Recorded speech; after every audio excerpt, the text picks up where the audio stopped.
Welcome to Hartley Farms. I'm going to take you around and show you a little bit of what we have added to the farm since the last time. Right now we have the same laying hens.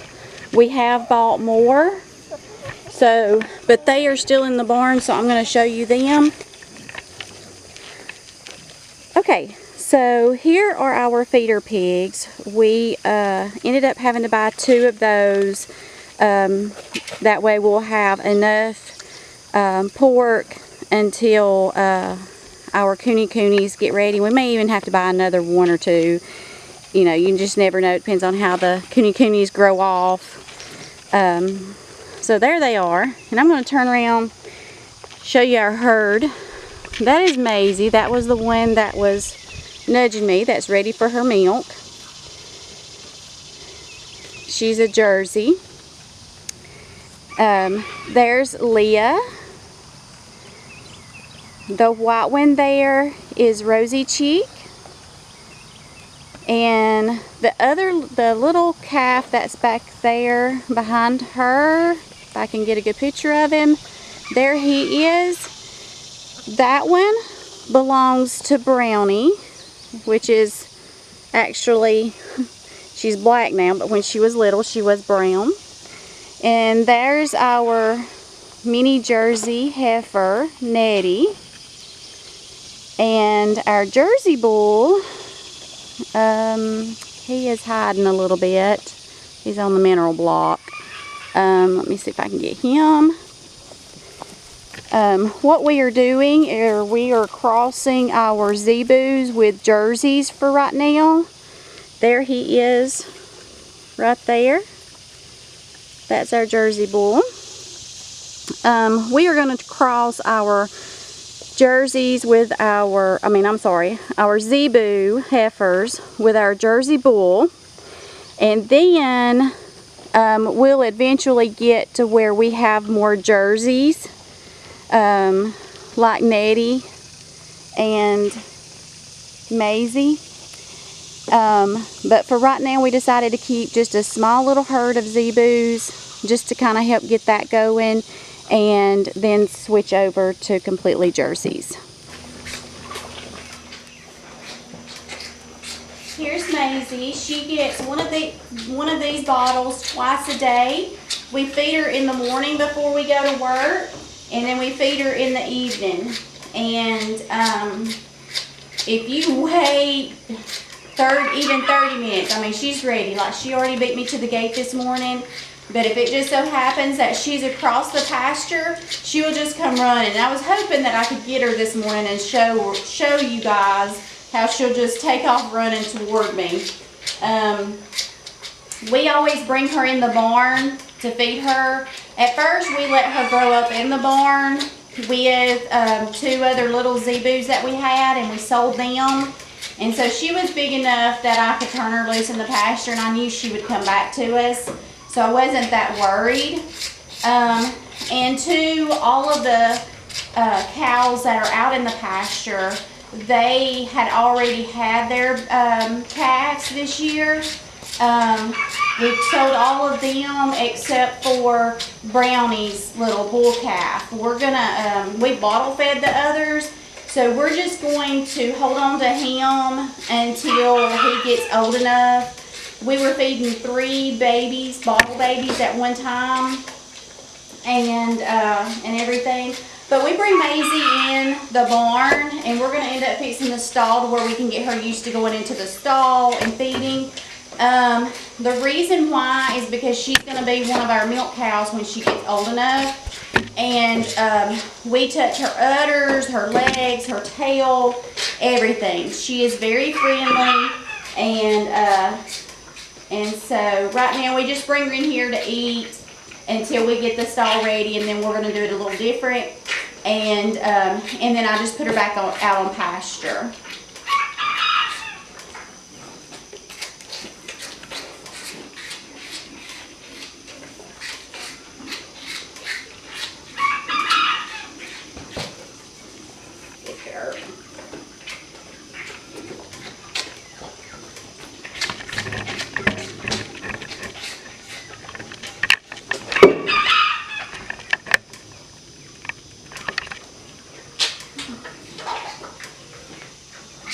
don't lead her over to the door with her bottle and have to make her go out with her bottle. She wants to hang around and eat more.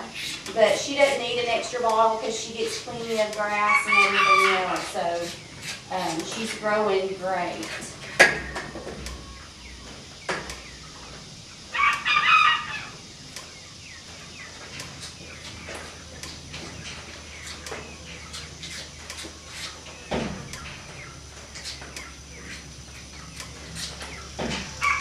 And when you feed them their bottle, the rule is that you have to make sure that you hold the bottle below their chest or even with their chest. And that is so they have to do like the natural sucking.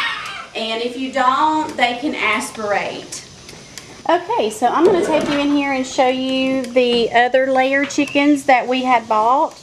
They're not quite big enough to go out on the pasture just yet, so we do keep them in here. We're going to eventually get us a door over there and get us an automatic door to where the chickens just go in the pasture. If we was to let these out right now, they would be able to get out of the fence, which is fine. That's not terrible. They don't adventure too much up there toward the house. But I'm going to tell you a few of them that I know that we have. We have barred rocks, which I love barred rocks, and buff Orpingtons. I wasn't able to get any buff Orpingtons from where we ordered these from. So I was able to get me some barred rocks. And that one, not really sure. And I'm just going to take you around and show you the different ones.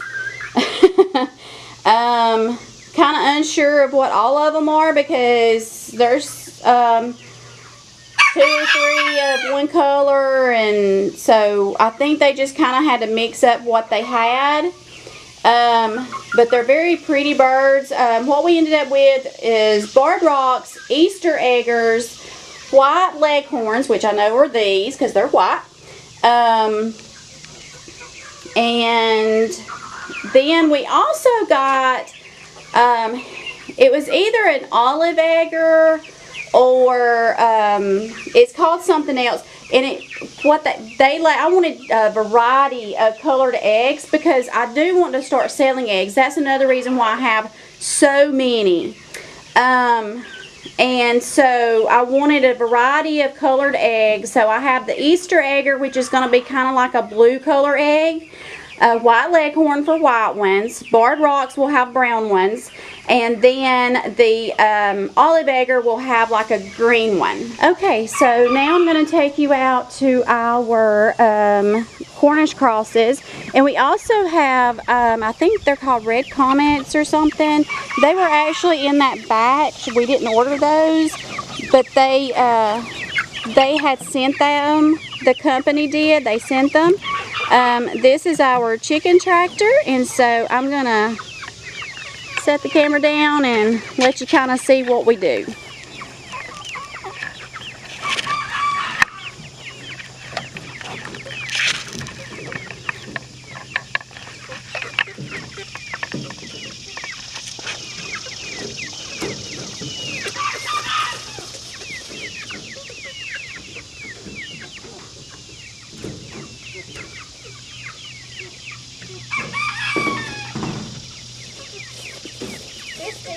Just so that as we're pulling, we can tell where we have pulled it before.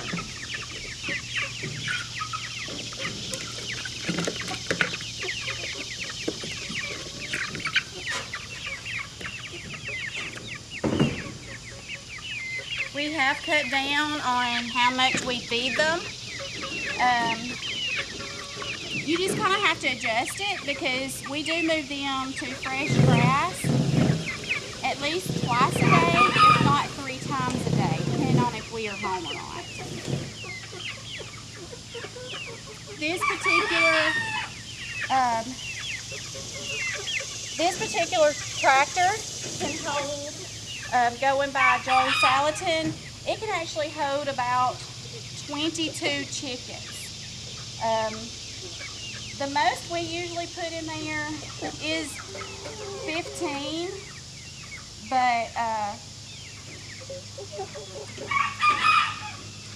but we can put more. We would like to sell to the public. We do process our own chicken. We would like to sell to the public, but around here I've tried, and you know, it's the hype. Some people don't really understand what you're getting, how much they are and everything, but I'm still going to continue to put it out there. But if I don't sell any, that is fine, because what we have ordered, we have one more batch that we just ordered. After we process all of them, that'll be enough to have one whole chicken a week. And sometimes I break those up, so you can go back and look in my video to see how to cut a whole chicken into the pieces and to make your own stock. And then I also put a video in there how I make my chicken pot pie. We feed them almost half of the little feeder in the morning, and then in the evenings we will give them another maybe just one scoop in the evenings.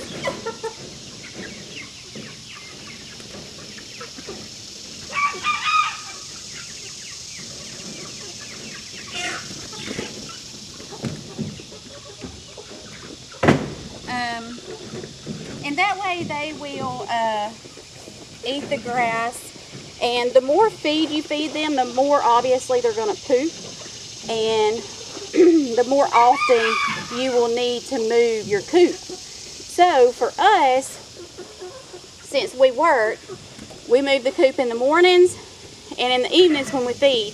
Now, because we get off early, we get off about 3 o'clock. So a lot of times Shane will go ahead and come down here and move the coop again.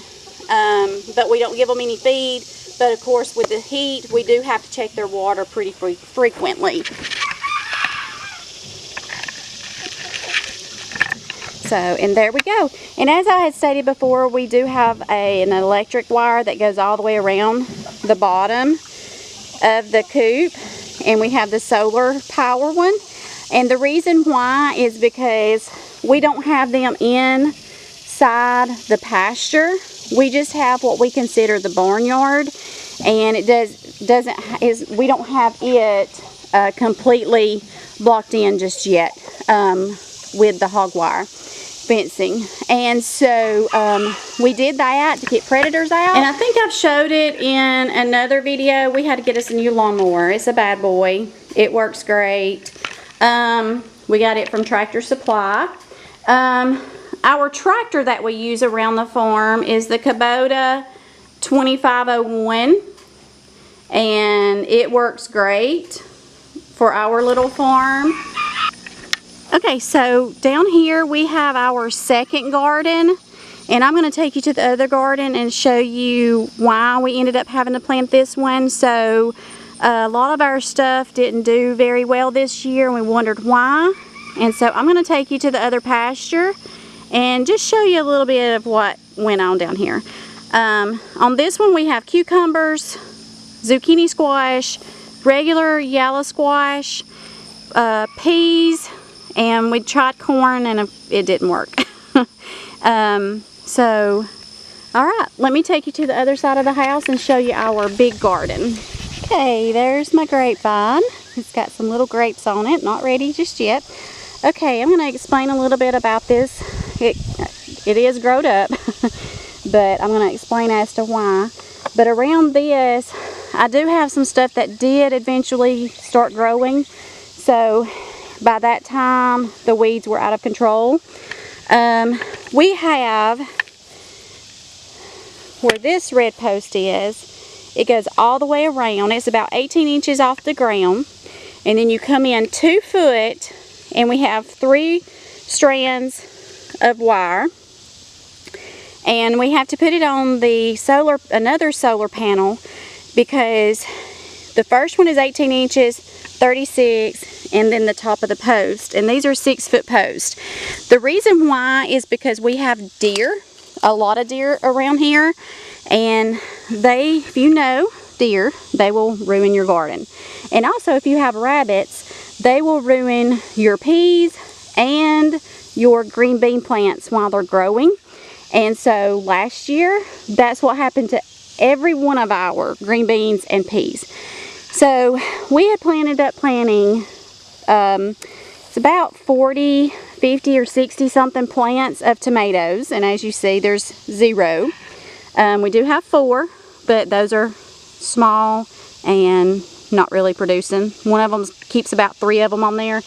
And then here's our squash and zucchini plants. And then we have pepper plants down there. And we didn't think any of this, I mean any, even our peas and our green beans, we didn't think any of this was going to make. So I can't get in there to get my green beans. I tried it yesterday. I was inspired and wanted to come down here and hoe between them. He's tried to weed eat, and I mean, it's just out of control this year. We didn't think that they were going to make. And my peas, they're great, which it always grows up in between the peas and everything. So I'm getting plenty of peas.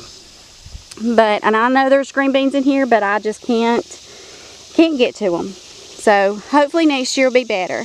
Okay, so the reason why we could not figure out why our tomato plants, even our pepper plants, which they came back to life, the pepper plants did. And if you will look, if I can focus, I don't know if it'll let me focus in, but there's the leaf, which those leaves look a lot better. As you see, they don't have leaves until they come way up here. But here's a good one. This right here is what the leaves were actually doing. They were like curling up, and we couldn't figure out, and then the rest of them were dying. So we were trying to build up the soil over here, and while doing so, all last year, we put the old compost from the pasture, where we keep them in their winter part. We brought all the old from the year before, and we dumped it in here. That's about 40 loads. And so what we found out, and what Shane had read, is because people use the weed killer when they are baling hay, they, in return, so we get the hay, and then we have to feed it to our cows. Their body processes it, poops out, we get it, and then we put it on our garden. Well, when you do that, it's going to kill your weeds. Your ground will not grow a lot of plants. And so found out the reason why the tomato plants and pepper plants were the biggest ones, and then also our okra. Our okra did not grow, and I never have had a problem with okra. And so in return, it almost looked like our green beans and our peas were doing the same thing. The leaves were just curling, nothing was working. And so when that whole process happens and you put it on your garden, just know it takes, they say, anywhere from 1 to 5 years for that soil to recoup from what you put on there. If you have any questions, please let us know. Our email address is hartleyfarmsal@gmail.com. Just shoot us an email. Give us some information, or if you know something else we can do, like, for instance, the soil. So just let us know. We look forward to hearing from you.